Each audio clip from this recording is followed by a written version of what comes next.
Olá! Sejam muito bem-vindas e bem-vindos aqui ao nosso canal O Espírito do Evangelho. Aqui é Antônio Campos para mais uma aula, para mais uma conversa aqui que envolve o Evangelho e o Espiritismo. E hoje a nossa conversa vai ser uma introdução, uma maneira de nós entendermos as famosas bem-aventuranças. As bem-aventuranças que abrem o Sermão da Montanha lá em Mateus, no capítulo 5, e o Sermão da Montanha que vai do capítulo 5 ao capítulo 7, lá no Evangelho de Mateus. Então nós vamos conversar um pouquinho sobre as bem-aventuranças hoje, e antes de nós darmos aqui prosseguimento, pedindo aí a gentileza, se você é novo no canal, inscreva-se para receber as notificações nossas de vídeos novos com os nossos podcasts, e também pedindo aí para a gentileza de vocês também curtirem este episódio, porque nos ajuda muito aqui no crescimento do nosso canal. Bem, a nossa aula, e eu vou tirar aqui o meu rostinho, porque senão vai atrapalhar aqui a tela, né? E a nossa aula hoje vai ser especificamente sobre a questão das bem-aventuranças, que vocês devem conhecer, já de cor e salteado, que está aqui, ó. Felizes os pobres em espírito, né? A gente já tem aqui um pouco dessa conversa das bem-aventuranças, acho que todos vocês de alguma forma já foram impactados sobre as bem-aventuranças. Aqui no canal mesmo, nós temos algumas aulas específicas sobre as bem-aventuranças, usando como base o Evangelho segundo o Espiritismo. Kardec vai fazer 5 capítulos do Evangelho segundo o Espiritismo, justamente sobre algumas dessas bem-aventuranças. Então, eu vou deixar aqui o card, né, para vocês, quem quiser, depois acompanhar essa playlist com essas aulas. Vou deixar também no final do vídeo e na descrição do episódio para quem quiser se aprofundar um pouquinho mais. Mas na nossa conversa aqui, em relação às bem-aventuranças, a esse discurso tão importante de Jesus, né, que está dentro, abre o Sermão da Montanha, que é o principal discurso de Jesus. Então, toda essa nossa conversa é para mostrar que as bem-aventuranças, elas não são frases esparsas, elas não são assim uma coisa meio esquisita. Tanto que eu coloquei aqui para nós, né, sobre dúvidas sobre as bem-aventuranças, porque nós ficamos muito assim impactados com o texto, claro, mas ao mesmo tempo é um texto que para nós tem uma certa dificuldade, porque nós não sabemos exatamente o que Jesus está querendo dizer com aquilo. Parece que são frases soltas, parece que uma coisa não liga com a outra, e ao mesmo tempo isso é uma impressão equivocada. E eu falo isso porque quando eu estudava lá no centro espírita, fazia lá meu curso e tal, curso de educação evangélica, isso me incomodava. Falei, puxa, mas não dá para entender, por que ele está falando dessa forma? O que isso tem de tão importante? Então, hoje, a conversa é um pouquinho sobre isso, quer dizer, qual é a importância das bem-aventuranças? O que Jesus quis dizer com aquelas frases que aparentemente não tem muito nexo, aparentemente. Mas nós vamos ver que as bem-aventuranças, se bem compreendidas, elas vão ser uma chave para nós entendermos praticamente todos os ensinamentos de Jesus que estão lá contidos no Evangelho. E a primeira coisa que nós temos que fazer nas bem-aventuranças é analisar assim, puxa, o que tem de comum? O que tem de pista para nós aqui, denominador comum? Que é, obviamente, muitos vão falar assim, felizes, porque tem todos, perfeito, ou bem-aventuranças, né? Como vocês sabem, bem-aventuranças, né? O significado de bem-aventuranças é felizes. No entanto, hoje, a maior parte das Bíblias opta por uma linguagem mais fofinha, uma linguagem mais coloquial, então vai usar felizes. Eu vou usar felizes aqui também, até por uma questão de espaço, porque se eu for colocar bem-aventuranças, não ia caber, eu ia ter que diminuir demais a fonte aqui. Mas o exercício que eu proponho para vocês, assim, ao ler rapidamente essas bem-aventuranças, esses 12, 12 não, né? São 8, né? Esses versículos que estão aqui do 3 ao 12, o que vocês encontram de denominador comum? Né? Tirando, obviamente, de novo, repito, reforço a palavra felizes. O que dá para chamar atenção aqui? Uma olhada rápida, né?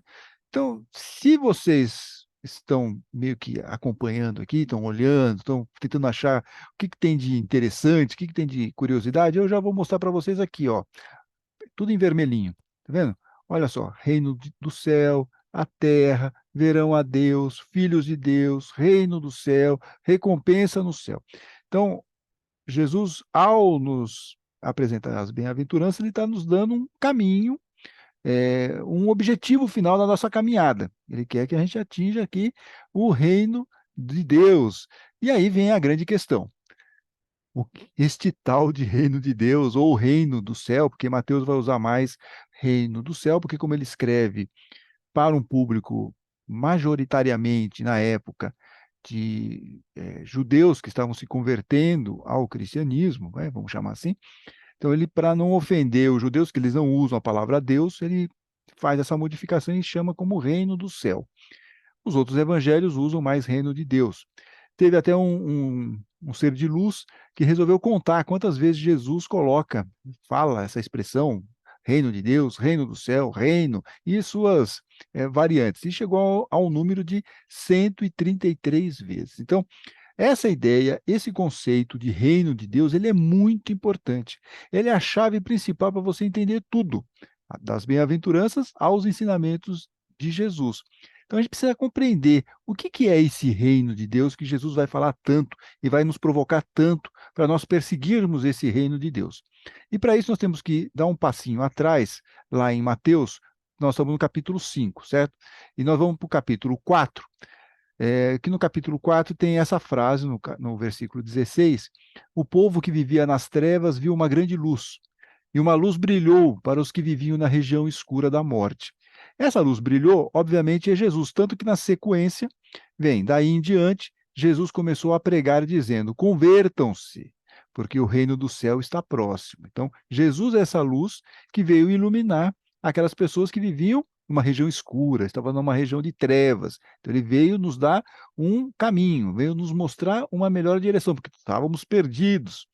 E na primeira frase que ele faz no seu trabalho de ensino pedagógico, ele fala: olha, convertam-se, mudem, modifiquem-se, porque o reino do céu está próximo. E esse reino do céu não é uma coisa esotérica que a gente só vai conseguir atingir lá no plano espiritual, aquela coisa que muitas vezes a gente tem esse entendimento. Não.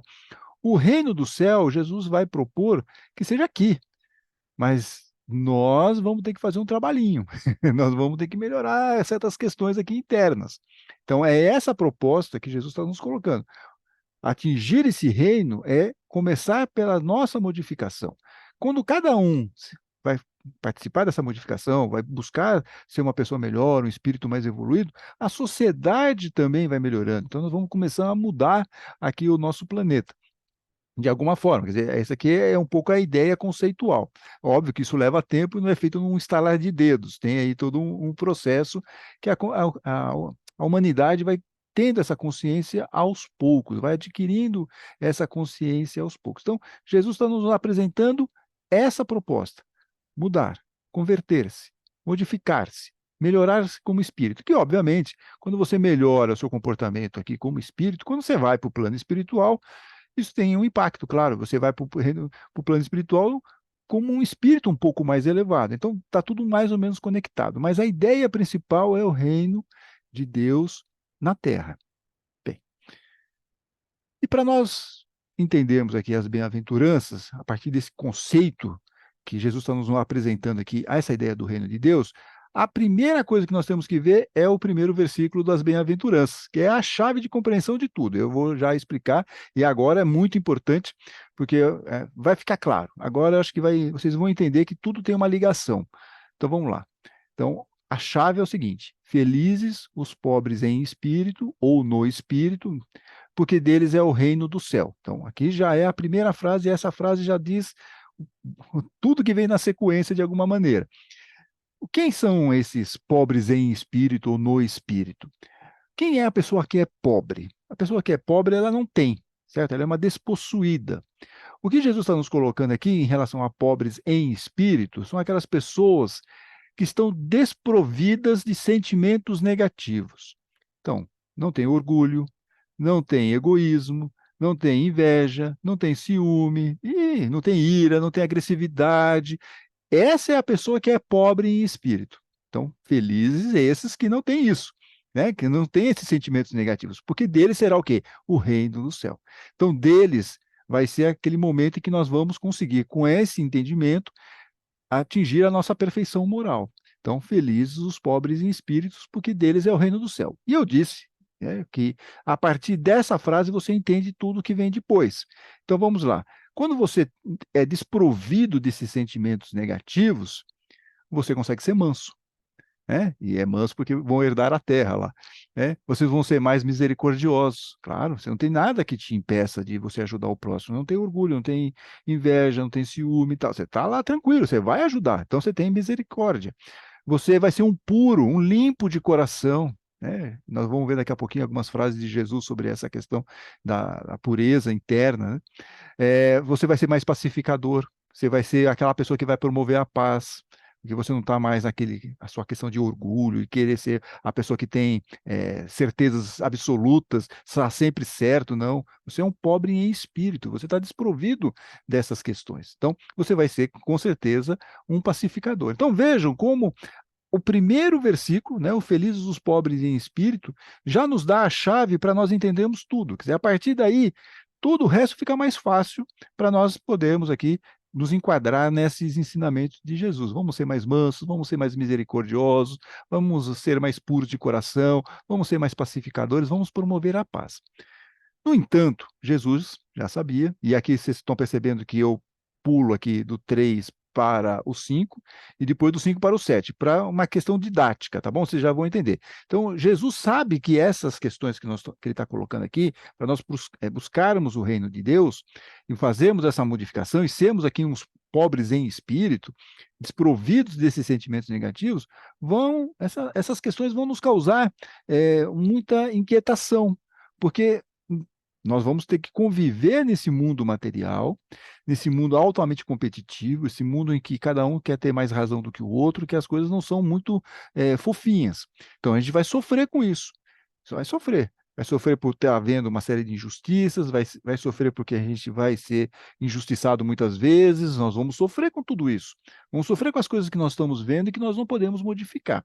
Então, por isso que ele vai falar aqui na sequência. Ó, felizes os aflitos, os que choram, porque serão consolados. Então, olha só, ele já está avisando, ó, vocês vão sofrer com isso. Além de todo o processo de reforma interior não ser muito fofinho, né? É algo que vai nos exigir aqui muita atenção, muito esforço para nós mudarmos, isso nos causa uma aflição. Então, felizes os aflitos, os que choram, né? Em algumas Bíblias trazem isso, porque eles serão consolados. Outra aqui, felizes os que têm fome e sede de justiça, pois serão saciados. Então, em algum momento nessa nossa caminhada, nós queremos que as coisas sejam acertadas aqui na sociedade, nas relações entre as pessoas, que a gente tenha menos ódio, menos agressividade, que as coisas sejam um pouco mais fraternas. E nós vamos, em algum momento, quando toda a sociedade crescer com isso, nós vamos ter essa possibilidade também. Aqui só um parênteses rápido, porque Kardec vai usar muito, e isso é muito comum também dentro dos ensinamentos espíritas, mas principalmente Kardec vai colocar aqui no capítulo 5, lá no Evangelho segundo o Espiritismo, quando ele fala sobre bem-aventurados os aflitos, ele vai usar muito a questão da justiça divina em cima de nós, na nossa questão de causa e efeito, quer dizer, coisas que nós fizemos em encarnações passadas, nós temos que dar conta em algum momento. Então, nós vamos fazer aí nossas provas, nossas expiações. Então, por isso até que ele fala lá, né? A justiça dos aflitos, ou das aflições, a justiça das aflições. Então, tem essa questão também para nós espíritas, que muito que nós passamos e temos aí nossos sofrimentos, é porque nós estamos passando por aquilo para dar conta e meio que zerar certas questões que ficarem abertas aí em questões do passado, que são nossas provas e expiações dentro da ideia de causa e efeito. Então, se você quer entrar um pouquinho mais nesse aspecto, sugiro aí a leitura do capítulo 5, no Evangelho segundo o Espiritismo, e também lá nas nossas aulas nós falamos um pouquinho mais sobre esse foco aqui dessa discussão. Mas aqui para nós, a questão aqui é mais a da justiça.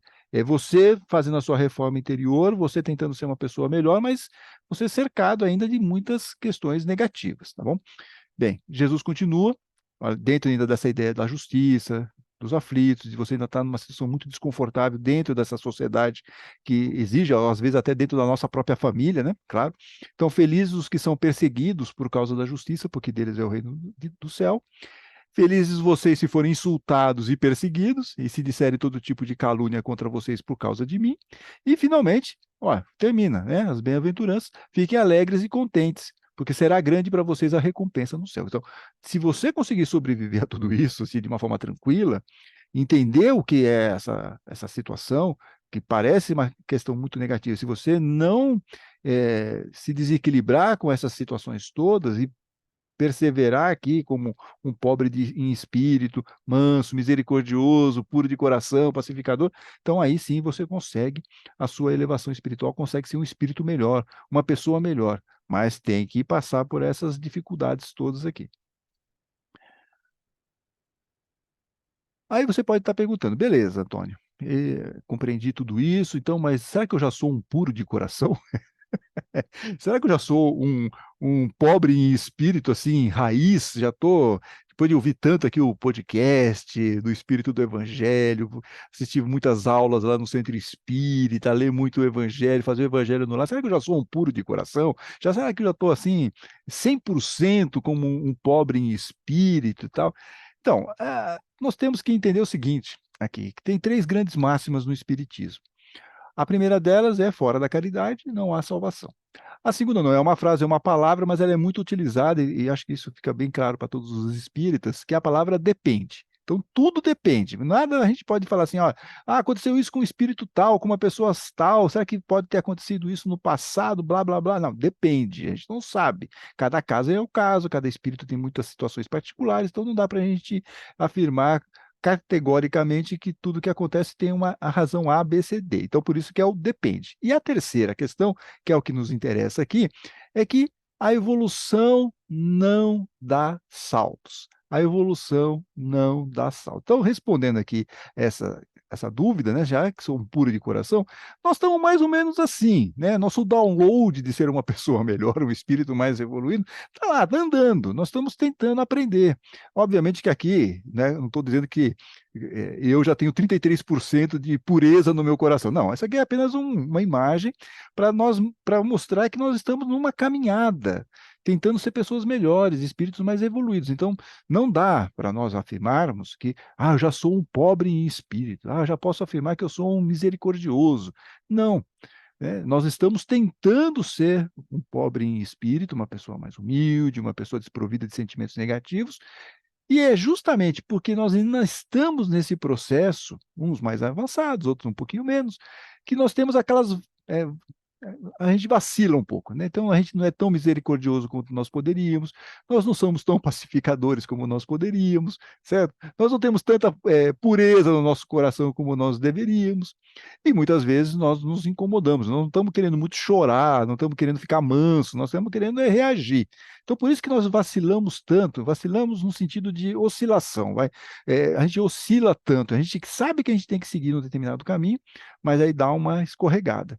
Por que dá essa escorregada? Porque nós ainda não estamos 100% puros de coração, pobres em espírito, então a gente tem tudo isso, que ainda estamos nesse processo que às vezes é tão desafiador para nós, por isso que vigiar e orar é uma das nossas grandes metas, né, para a gente tentar cercar cada vez mais esse nosso comportamento, esses nossos pensamentos, para melhorar nossas atitudes. Então, não somos ainda um puro de coração 100%, não somos ainda um pobre em espírito 100%. Não somos, mas nós estamos trabalhando para um dia chegarmos lá. Então, acho que isso é fundamental para nós entendermos aqui toda essa dinâmica que Jesus nos propõe, né? E para a gente também não ficar criando muitas expectativas de que agora eu sou. Fui lá na casa espírita, já recebi lá o passe, vi a exposição, sou um novo homem, ou sou uma nova mulher. Não, tudo bem. Acho que agora você tem consciência de que tem certas questões que você precisa trabalhar, mas isso leva tempo. Então é o tal do nosso download aqui. Eu quero falar um pouquinho mais, acho que é o tema importante, que são os finais aqui, são os versículos finais, quando ele fala lá, né, que Jesus vai lá do perseguidos por causa de Jesus, por causa da justiça, pela justiça, tal. Como é esse negócio, né? Como que a gente pode refletir um pouco sobre isso e como isso daí tem uma certa importância na nossa vida? A primeira coisa, eu vou pegar aqui do curso de Aprendizes do Evangelho da Federação Espírita do Estado de São Paulo, e ele, lá, esse curso, esse livro, ele fala para nós o seguinte: ó, primeiro que o homem justo, é aquele que já compreendeu no seu íntimo a lei divina e já põe em prática. Olha só, já põe em prática o amor e a caridade para consigo mesmo e para com o seu próximo. Então, está naquele processo que eu acabei de falar. Estamos lá, nós já estamos entendendo isso. Estamos tentando chegar numa perfeição espiritual, mas está lá, passo a passo, perfeito? Mas o importante é que nós já compreendemos no nosso íntimo, nós já vimos que isso faz sentido, que nós temos que perseguir essa ideia. E estamos colocando em prática o amor e a caridade. Bem, para nós e para o próximo.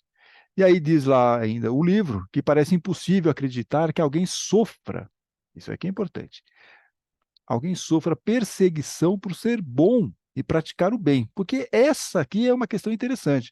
Quando Jesus fala, olha, vocês vão sofrer, vocês vão sofrer.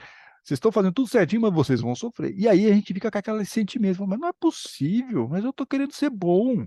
Por que eu sou tão perseguido, né, e tal? E esse aqui é o ponto que nós temos que refletir. Por isso que eu quero dar aqui um zoom nesse pedaço das bem-aventuranças, porque isso talvez nos ajude bastante.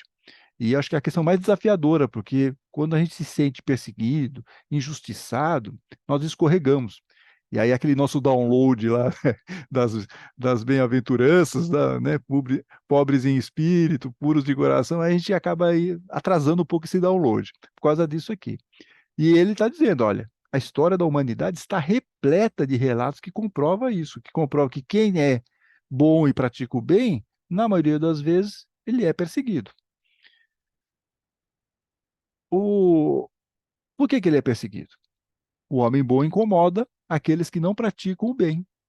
É como se o comportamento no bem daquela pessoa incomodasse, fosse uma censura, mesmo que não verbal, né? E faz essas pessoas que estão no mal sentirem-se inferiores, inseguros, feridos, agredidos. E aí o homem bom, muitas vezes, acende em outros o desejo de ser igualmente bom, mas inúmeras vezes é submetido a perseguições provocadas. Por quê? Pelo despeito, pela inveja e pela antipatia. Ninguém quer. Porque se as coisas começam a mudar, a pessoa tem que mudar também. E ela não quer mudar. Ela quer continuar daquele jeito. Ela está confortável daquilo. Então, o que acaba acontecendo? A perseguição. Aí pode ser uma questão de foro íntimo, né, de reforma interior, ou pode ser mesmo de outras questões de que não quer que mude na sociedade. Está confortável da maneira como as coisas são. E nós vamos ver aqui um caso que eu trouxe para vocês, do que eu tirei lá da autobiografia de Martin Luther King. O Martin Luther King, como vocês sabem, é um dos principais vozes no trabalho de direitos civis aos negros norte-americanos, é, ganhou um prêmio Nobel por esse trabalho que ele realizou para tentar garantir aí os direitos civis dos negros norte-americanos. E ele conta aqui para nós, aliás, é até interessante a gente falar de Martin Luther King hoje, nós estamos gravando aqui em agosto de 2023, e nós vamos completar agora no dia 28 de agosto 60 anos daquele discurso famoso que Martin Luther King faz em Washington, naquela marcha pelos direitos civis, eu tenho um sonho. Então, nós vamos completar 60 anos desse discurso. Mas, antes desse momento em que Martin Luther King vira realmente uma pessoa, uma personalidade, todo mundo conhece o Martin Luther King nesse momento, na autobiografia mostra o começo dele, ele contando as angústias dele em relação ao início desse trabalho de militância dele para tentar, de alguma maneira, lutar contra a segregação, porque ele era, lá em dezembro de 1955, ele estava iniciando a carreira dele como pastor, tinha casado, tinha um filho, o filho dele tinha acabado de nascer, ele era muito jovem, ainda tem uns 22 anos, mais ou menos isso. E ele estava liderando e apoiando um boicote dos ônibus lá na cidade de Montgomery, no estado do Alabama, por causa da segregação racial, né? Os negros não podiam subir no ônibus, se subisse, eles tinham que dar lugar para os brancos sentarem, eles não podiam ficar sentados. Então, eles resolveram fazer um boicote, os negros resolveram fazer um boicote lá, e Martin Luther King estava liderando isso.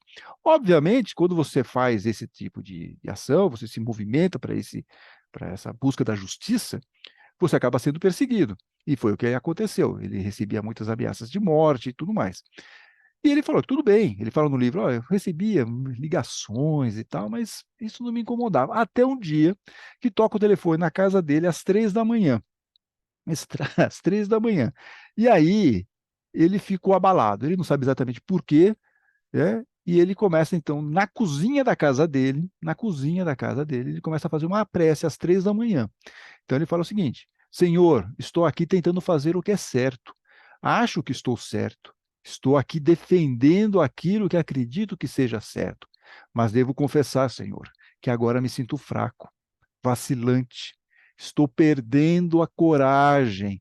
Agora eu tenho medo. Minha força está no fim. Não me restou nada. Cheguei a um ponto em que não posso aguentar sozinho. Então, veja, 3 da manhã ele faz essa prece muito sincera. Ele falou que isso ficou guardado, gravado na memória dele, essas palavras, e ele, não, então na autobiografia ele escreve. Então, vejam aqui, primeiro assim, ó, ele está defendendo o que é certo. Ele está lá, ele está lutando para que as coisas sejam melhores, para que não exista essa injustiça social que estava ocorrendo. Mas ele está sendo perseguido. Ele está sendo perseguido e ele está perdendo a coragem. A coisa está difícil para ele. Por isso que eu parei um pouquinho para a gente falar sobre essa questão da justiça, porque às vezes a gente pode desanimar. A gente pode perder a coragem. Fala, por que que eu vou continuar fazendo isso? Ninguém muda nada, né? O mundo está aí tudo de cabeça para baixo. A gente perde, a gente vacila, a gente oscila. Então, por isso que eu estou batendo muito nessa tecla aqui da questão da justiça, para a gente tomar muito cuidado, porque isso pode nos derrubar, como estava derrubando Martin Luther King. E ele vai fazer o quê? Uma oração. Ele está se conectando ao plano espiritual maior, pedindo o quê? Força. Por isso que eu falei lá, ó, temos que vigiar e orar. E orar é para esses momentos, para a gente ter forças, para a gente aguentar muitas vezes os trancos da vida, principalmente quando nós estamos tentando ser pessoas melhores e o entorno ainda não está nos acompanhando muito. E aí o que que acontece? Martin Luther King relata que ele ouviu uma voz. Naquele momento que ele faz toda aquela prece, ele ouve uma voz interior, talvez, o mentor dele falando, a gente não sabe muito bem, né? Também não nos interessa, mas ele ficou com esse sentimento, com essa voz, com essas frases aqui, né, que eu vou ler para vocês. Martin Luther defenda o que é certo, defenda a justiça, defenda a verdade e saiba, eu estarei com você por toda a eternidade. Ele ouve isso a partir do momento que ele faz aquela prece. Olha que coisa interessante. Defenda a justiça, defenda a verdade, defenda o que é certo. E naquele momento de fraqueza, diz o Martin Luther King, ouvia a voz de Jesus. Ele entendeu que era Jesus falando com ele.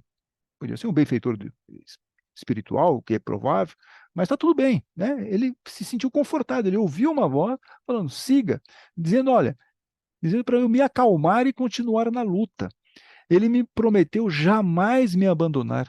Naquele momento, vivenciei a presença do divino como nunca antes. Quase imediatamente, meus temores começaram a se afastar. Minha incerteza se foi. Eu estava pronto para enfrentar qualquer coisa, diz aqui Martin Luther King, nesse trecho do capítulo 5, capítulo 8, capítulo 8 da autobiografia, A Violência de Homens Desesperados, é o título desse capítulo, que eu tirei aqui para a gente poder refletir um pouquinho mais sobre essa questão da justiça. Vamos ver aqui, ó, felizes os que são perseguidos por causa da justiça, porque deles é o reino do céu. Felizes vocês se forem insultados e perseguidos, e se disserem todo tipo de calúnia contra vocês por causa de mim. Olha como bate, como as coisas se. Como tudo isso se conversa de alguma forma, está ligado, está interligado, como nós temos que ficar muito atentos a isso, porque essa questão da justiça pode nos derrubar, pode nos levar aqui a ficar mais distante daquelas bem-aventuranças que Jesus nos pede para seguirmos, para sermos pessoas melhores, espíritos mais evoluídos. No Evangelho dos Humildes, que é um livro muito interessante, escrito aqui pelo espírita paulista Eliseu Rigonati, e o Evangelho dos Humildes, ele pega o Evangelho de Mateus e vai fazendo uma série de reflexões sobre praticamente quase todos os versículos, né? Ele vai fazendo trecho a trecho, é muito interessante. Ele fala para nós o seguinte, olha, as nobres ideias que fazem com que a humanidade avance espiritual, moral, política e materialmente, encontram duros opositores. Aqui nós já estamos ampliando ainda mais a questão, né? Que se esforçam por esmagá-las.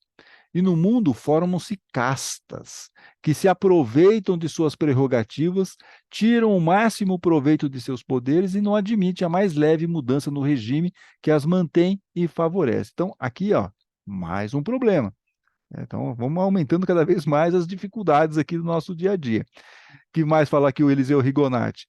Compreendendo a injustiça que semelhantes organizações espalham pela terra, Jesus, diz aqui o Eliseu Rigonati, torna dignos de recompensa divina os homens esclarecidos e de boa vontade, que lutam para que a justiça reine em todos os setores das atividades humanas, diz aqui o Eliseu Rigonati no livro O Evangelho dos Humildes. Então veja como também casa muito com a conversa de Martin Luther King. Então, essa é a proposta. Para a gente conseguir mudar, avançar, ter a famosa lei do progresso, como diz Kardec lá no Livro dos Espíritos, a coisa tem que ser assim, um pouco nessa dialética, nessa situação um pouco de confronto, não é bem um confronto, mas a gente se colocar e tentar defender o bem, defender a justiça, para que a justiça reine, para que o reino de Deus esteja aqui presente aqui na Terra. Tá? Eu vou dar mais um exemplo agora de aquecimento global, como ele falou muito aqui de castas, de corporações, né, que não deixa, que não quer perder.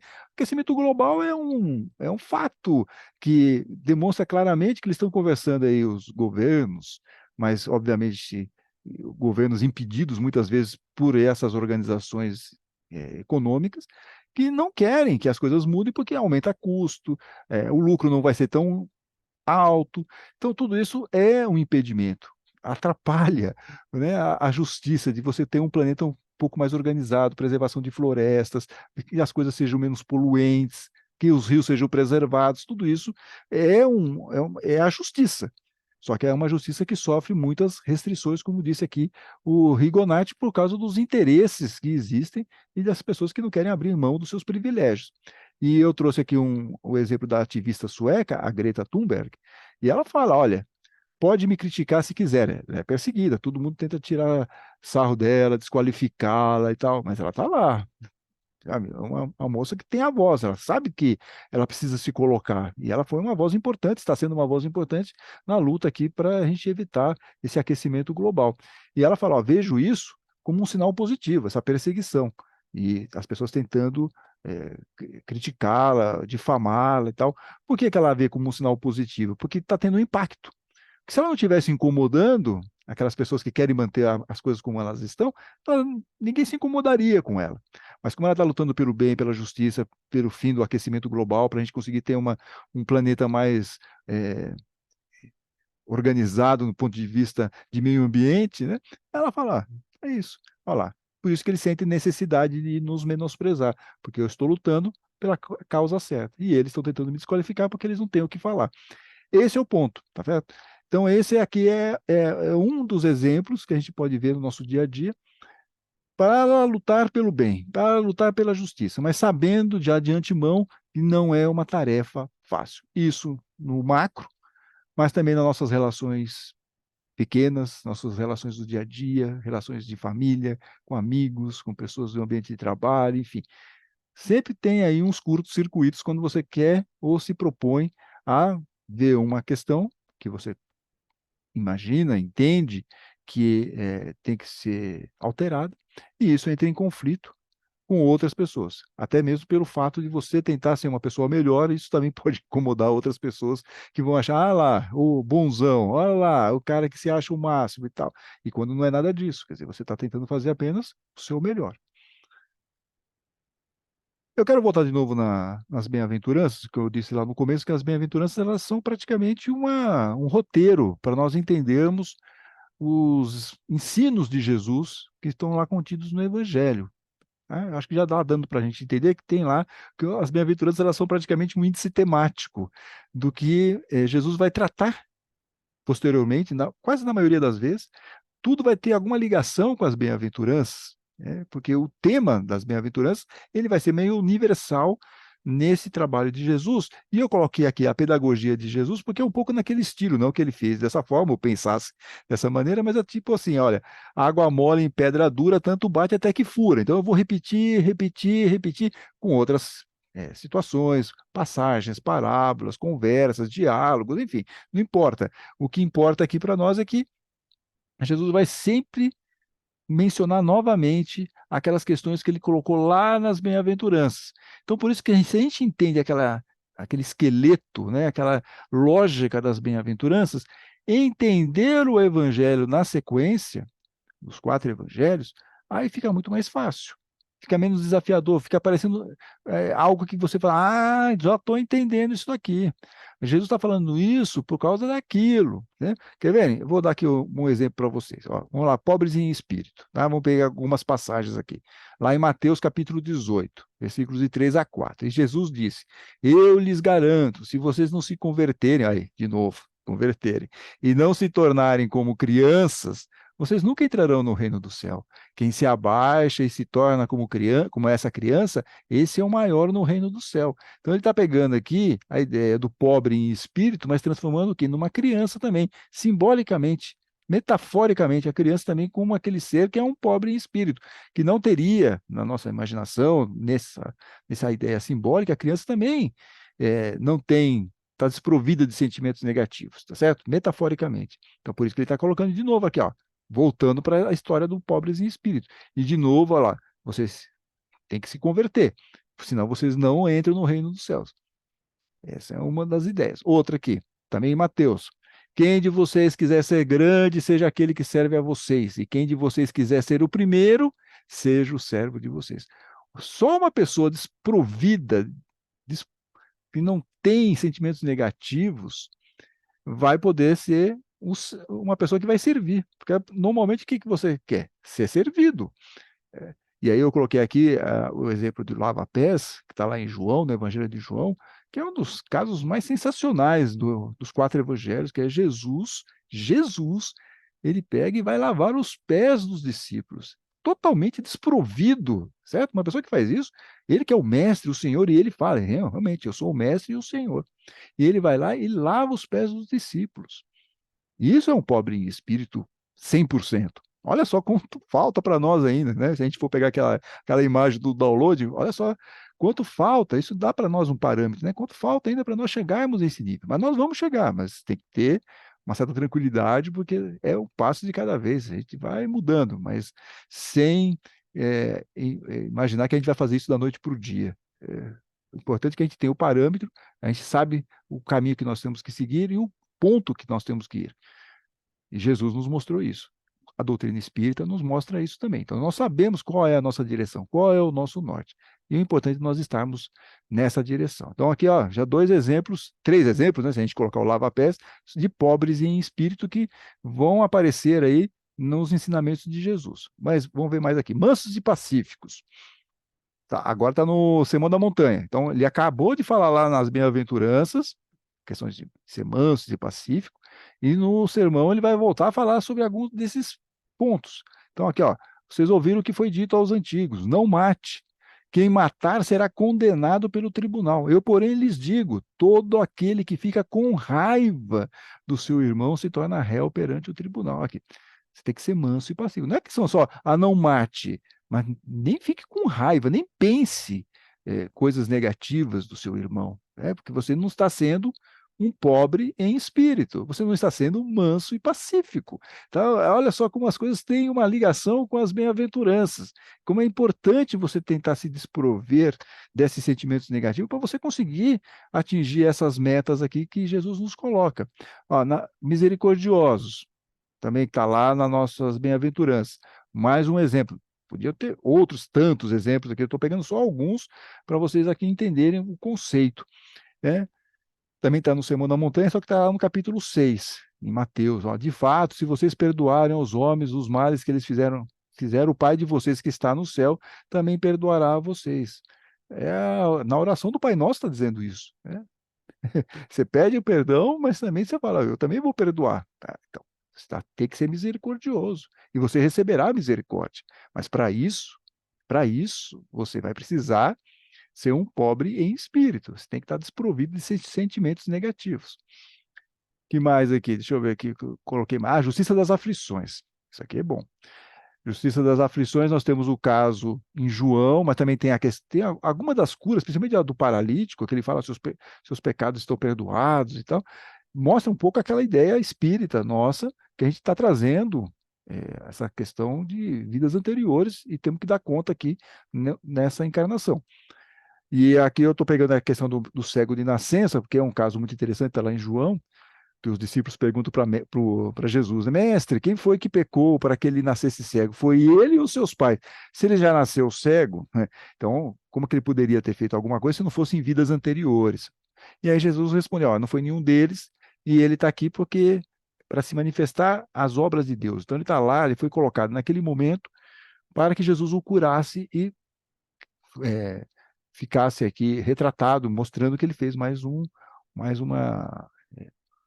trabalho e conseguiu tratar, conseguiu fazer com que aquele cego voltasse a enxergar. Então, por isso que ele fala, para que se manifestem as obras de Deus. Ele estava lá para ser curado por Jesus. Mas veja, a questão toda assim, puxa, mas por que ele é cego? Por que está acontecendo isso com ele? Vem de coisas anteriores? Aqui Jesus já dá essa explicação. Então, sofremos, passamos por algumas situações difíceis, são nossas provas e expiações. Está lá, de novo, eu repito, Evangelho segundo o Espiritismo, capítulo 5, Bem-aventurados os aflitos, vê lá a justiça das aflições, que está muito bem explicado, ou na aula que nós fizemos aqui sobre esse capítulo. Que mais? Tem a questão da justiça. Ah, justiça, no geral também, olha só. É o último discurso de Jesus, ele fala meio no sentido de parábola, lá no capítulo 25 de Mateus, ele, é famoso essa questão aqui, essa fala de Jesus. Recebo como herança o reino que o meu pai lhes preparou desde a criação do mundo. Ele está agora oferecendo para vocês conseguiram.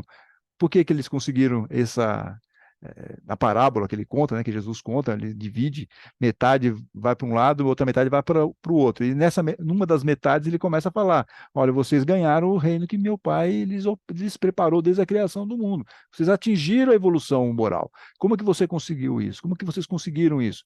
Pois eu estava com fome, vocês me deram de comer, eu estava com sede, vocês me deram de beber, eu estava sem roupa e vocês me vestiram, eu estava doente e vocês cuidaram de mim, eu estava na prisão e vocês foram me visitar. Olha só, aqui é o mapa também para nós. Agora, nós só vamos conseguir fazer isso, ter misericórdia, caridade, fraternidade, se nós tivermos o quê?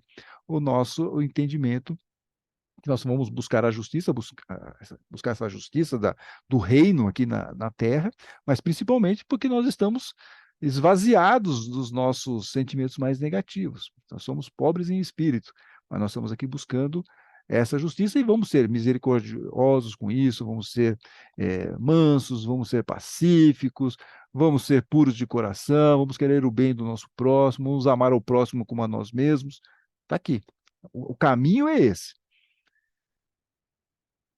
E os puros de coração? Os puros de coração eu deixei para o final aqui, para a gente conversar um pouquinho, porque os puros de coração são bem interessantes, é uma questão bem interessante para nós, porque é, nós, estou falando muito aqui que nós temos que ser desprovidos de sentimentos negativos, e nessa passagem, Jesus vai colocar lá em Mateus capítulo 15, versículos de 18 a 20, mas lá em Marcos está mais detalhado. Mas como eu estou pegando mais Mateus aqui na nossa conversa, eu vou deixar aqui porque já nos interessa. Então, olha só, o que transforma a pessoa em impura? É o que sai da boca. É porque vem do coração, esse coração espiritual nosso. O que nós temos de sentimentos negativos? E aí vai mostrar que nós não somos totalmente pobres em espírito, não estamos desprovidos de sentimentos negativos. Por quê? Porque é do coração que vêm as más intenções. Então, crimes, adultério, imoralidade, roubos, falsos testemunhos, calúnias, essas coisas é que tornam o homem impuro. Impuro. Então, esses daqui, essas más intenções que ele coloca aqui, já são uma dica para nós do que nós temos que trabalhar, né? Uma coisa ou outra, talvez, não é que todo mundo tenha isso, mas daqueles sentimentos negativos, do egoísmo, né? Da questão da vaidade, do ciúme e tal. Tudo isso é o que é, nos coloca numa situação difícil e atrapalha para nós sermos mais misericordiosos, sermos mais calmos, sermos mais pacíficos, promovermos a paz, tudo isso, porque o nosso coração não está cheio de. O nosso coração está rico de imperfeições e nós temos que esvaziar essas imperfeições, temos que dar um jeito, nós temos que jogar uma água aí com sabão e limpar esse nosso coraçãozinho, e a partir dos ensinamentos de Jesus e da doutrina espírita. Ainda, e além disso, quer dizer, uma coisa está ligada à outra, mas lá em Mateus, no capítulo 27, desculpa, capítulo 5, versículos de 27 a 28, também é o pensamento. Às vezes a gente não tem uma atitude externa, uma coisa que seja assim, negativa, mas nós ficamos pensando. A gente não age, mas a gente pensa. Também isso é um problema. Então, ó, vocês ouviram o que foi dito: não cometa adultério. Eu, porém, lhes digo: todo aquele que olha para uma mulher cobiçando, já cometeu adultério com ela no coração. Jesus está falando aqui o seguinte, ó, até o pensamento. Então tem que controlar tudo. Porque se você não controla, mas não verbaliza ou não externaliza, é uma questão, mas você está por dentro, você está pensando naquilo. Então, acabou. A mesma coisa em relação a matar uma pessoa, né? Só se você pensar que você ficou com raiva daquela pessoa, você já está querendo esganá-la. Então, você não está esganando, mas você está com desejo. Então, isso já é uma má intenção e está deixando seu coração, usando aqui a nossa expressão da bem-aventurança, está usando o seu coração para uma questão, deixando ele impuro. Ele não está puro, ele está impuro. Então, aqui, ó, esse é um desenho, a boca fala do que o coração, do que está cheio o coração. A boca fala do que está cheio o coração. Então, temos que trabalhar isso. Mas mais do que isso, e aqui eu peço uma atenção para todos vocês, porque Jesus vai falar para nós, num dos seus vários ensinamentos, para nós optarmos. Nós vamos ter a porta larga e a porta estreita. E ele fala: passe pela porta estreita. É a porta que vai nos dar mais dificuldades. É a porta que vai fazer com que a gente realmente siga no bom caminho, rumo a essa ideia do reino, da transformação moral. E a gente acaba optando, às vezes até inconsciente, pela porta larga, que é aquela que não nos causa muito problema, faz de conta que eu estou fazendo a coisa certa. Então, é a ideia da aparência que está lá também no Evangelho segundo o Espiritismo, no capítulo 8, no item 10. Ó. Não é suficiente ter as aparências de pureza, é necessário, antes de tudo, ter a pureza de coração. Então, não adianta fazer de conta que é bonzinho, não adianta querer interpretar um personagem, não vai resolver nada. Não é essa a proposta de Jesus, é realmente a gente fazer a coisa acontecer de verdade, não para ter a aparência de bonzinho. E tem um espírita, o espírito chamado Hamed, pela psicografia do Francisco do Espírito Santo Neto, nesse livro Renovando Atitudes, ele fala sobre essa questão da aparência, das aparências, de nós tentarmos ser algo que nós não somos, fazer de conta que é. Ele fala, ó, não nos façamos de superiores, aparentando comportamentos de perfeição apressada. Isso não nos fará bem psiquicamente e nem ao menos nos dará a chance de fazermos a nossa reforma íntima. Deixemos de falsas aparências e analisemos nossas emoções e sentimentos, aprimorando-as. Tá vendo? Esse é o processo todo, por isso que leva tempo. Só que as pessoas querem fazer aquele download seja mais rápido, mas nunca é mais rápido. A evolução não dá saltos. Nós temos que fazer isso passo a passo e dá trabalho. Exige de nós muito esforço, muita dedicação, muita vigilância e muita oração também para termos força, discernimento, para podermos seguir nesse caminho de melhoria como espírito, como indivíduo, né?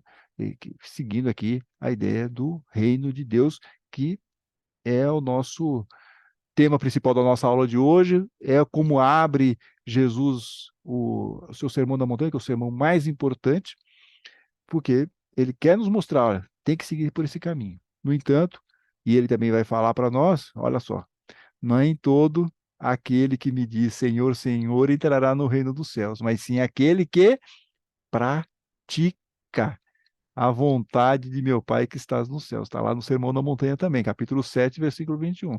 Então, ele já, na hora, já falou também, ó, não queiram aparentar serem pessoas boazinhas, piedosas, caridosas. Não adianta falar, eu tenho um crachá do meu centro espírita e tal, eu conheço o evangelho de cabo a rabo, eu conheço aí a doutrina espírita de cabo a rabo. Ok, está praticando, serzinho de luz? Você está praticando? Você está tentando ser realmente uma pessoa melhor? Ou você está fazendo de conta que você é uma pessoa melhor? Você está seguindo pela porta estreita ou pela porta larga? Essa é a questão para nós. E as bem-aventuranças, se a gente esquecer disso, vamos lá para as bem-aventuranças, dá uma olhadinha naquilo, lembra dessa aula e fala, estava esquecendo disso, deixa eu estar aqui, eu preciso ser mais pobre em espírito, estou bobeando aqui. E aí segue nessa tentativa e erro, né? A gente tem que reconhecer também, tentativa e erro, a gente vai acertar muito, vai errar também, mas é importante a gente estar nesse processo de melhoria contínua. Bem, eu deixei aqui um bônus para a gente conversar um pouquinho, que nós vimos o Sermão da Montanha, perfeito? Vimos o Sermão da Montanha, vimos aí a questão das bem-aventuranças, especificamente, que é a abertura do Sermão da Montanha, e em Lucas, e eu trouxe aqui para vocês, para a gente ter aqui uma comparação, porque Lucas também traz aqui o sermão, um pouquinho mais reduzido, mas ele tem as bem-aventuranças, ele abre as bem-aventuranças, e não é um sermão da montanha, é um sermão da planície. E eu acho muito curioso, até para a gente ver, porque nós sabemos que tem os evangelhos sinóticos, que são os três evangelhos, Mateus, Marcos e Lucas, que meio que compartilham algumas passagens parecidas, similares e tal. Só que o autor trabalha, às vezes ele pode trabalhar, ele pode fazer coisas diferentes naquele ensinamento, ele pode ter tido acesso a uma fonte também que deu para ele uma outra informação sobre Jesus ou sobre algum comentário de Jesus, então ele coloca lá no Evangelho. E aqui é a mesma coisa. Nós tivemos lá o Sermão da Montanha, as Bem-aventuranças de Mateus, e agora nós vamos ver de Lucas, só para vocês sentirem a diferença que é de abordagem. Então, vamos lá. Por que é o sermão da planície? Primeira coisa que vocês devem estar me perguntando. Então, está lá em Lucas, capítulo 6, versículos de 17 a 26. Jesus desceu da montanha com os 12 apóstolos e parou no lugar plano. E aí ele vai dar ensinamentos. Então, estamos agora na planície, não estamos mais na montanha. O que ele vai falar lá para nós? Repare. Felizes de vocês os pobres, porque o reino de Deus lhes pertence. Felizes de vocês que agora têm fome, porque serão saciados. Já deu para perceber que tem uma diferença aqui em relação a Mateus? As bem-aventuranças de Mateus? Muito. Né? Mateus está indo mais para um lado espiritual, de reforma interior e tal. Lucas está nos colocando aqui o quê? Uma questão mais social. Né? Felizes vocês os pobres, porque o reino de Deus lhes pertence. Felizes de vocês que agora têm fome, porque serão saciados. Não é fome de justiça, é fome mesmo, está passando fome, o estômago está roncando.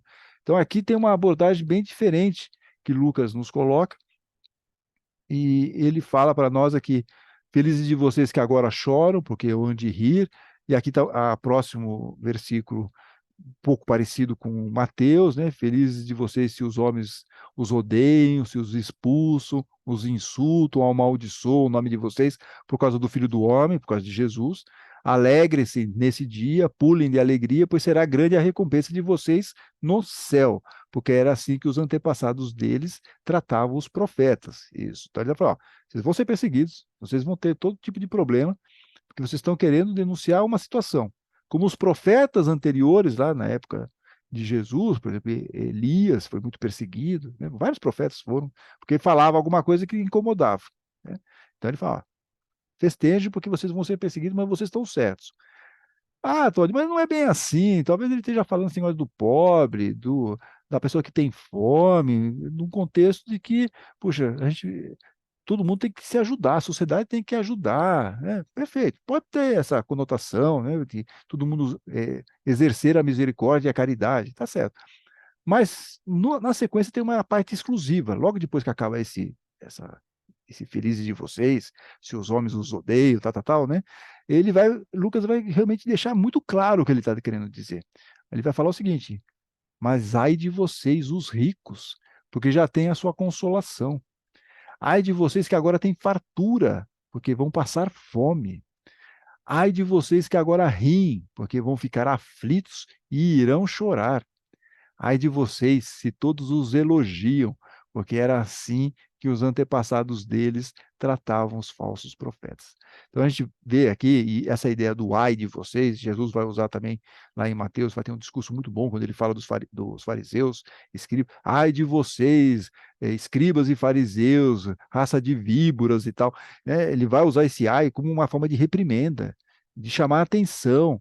E Lucas está usando essa mesma expressão, essa mesma ideia do ai, né, para chamar a atenção de ricos, para chamar a atenção daqueles que têm fartura, porque eles não estão ajudando, eles não estão sendo fraternos, eles não estão sendo misericordiosos com aquelas pessoas que estão despossuídas da parte material. Essa é uma questão muito interessante em Lucas. Lucas vai bater muito nessa tecla, tanto no Evangelho de Lucas quanto em Atos dos Apóstolos, que foi escrito pelo mesmo autor. Não sabemos exatamente o que acontece naquela comunidade para quem ele está escrevendo, que Lucas está escrevendo, mas pelo jeito havia muita injustiça social. Então ele acaba forçando um pouco mais. É de Lucas que nós vamos ter passagens em que do rico insensato, rico e Lázaro. O jovem rico também está em Lucas, mas também está em Mateus e Marcos, mas Lucas também fez questão de colocá-lo. E vejam, o rico não tem nome. O rico não tem nome. O rico só vai ter nome no Evangelho de Lucas quando aparece Zaqueu. Por que Zaqueu vai ter nome? Ele era rico, ele era coletor de impostos, chefe dos coletores de impostos de Jericó. E ele vai ter nome porque quando ele encontra Jesus, ele chega para Jesus e fala: Vou dar metade dos meus bens para os pobres. Então aí Zaqueu tem um nome. E Jesus vai falar para ele lá no final, né? A salvação chegou a esta casa, para Zaqueu. Então vejam como isso é interessante e essa dinâmica. Eu não estou aqui falando, isso está certo, isso está errado. Não é essa a ideia. A gente tem que olhar o evangelho como ele é e entender que ele tem peculiaridades. Então Mateus tinha lá um discurso, ele nos apresentou de uma certa forma. Lucas vai nos apresentar de uma outra forma. E lá em Atos dos Apóstolos, ele vai colocar que aquela primeira comunidade cristã, após o desencarne de Jesus, ele se organizou, aquela comunidade se organizou com todos colocando aos pés dos apóstolos seus bens, dinheiro, propriedades e tal, e tudo estava lá em comum. Então, era uma preocupação de Lucas, o autor do Evangelho de Lucas, né, e depois vai escrever o Atos dos Apóstolos, falar muito sobre essa questão da distribuição da riqueza, de ter um pouco mais de justiça social. Então, essa era uma característica deles.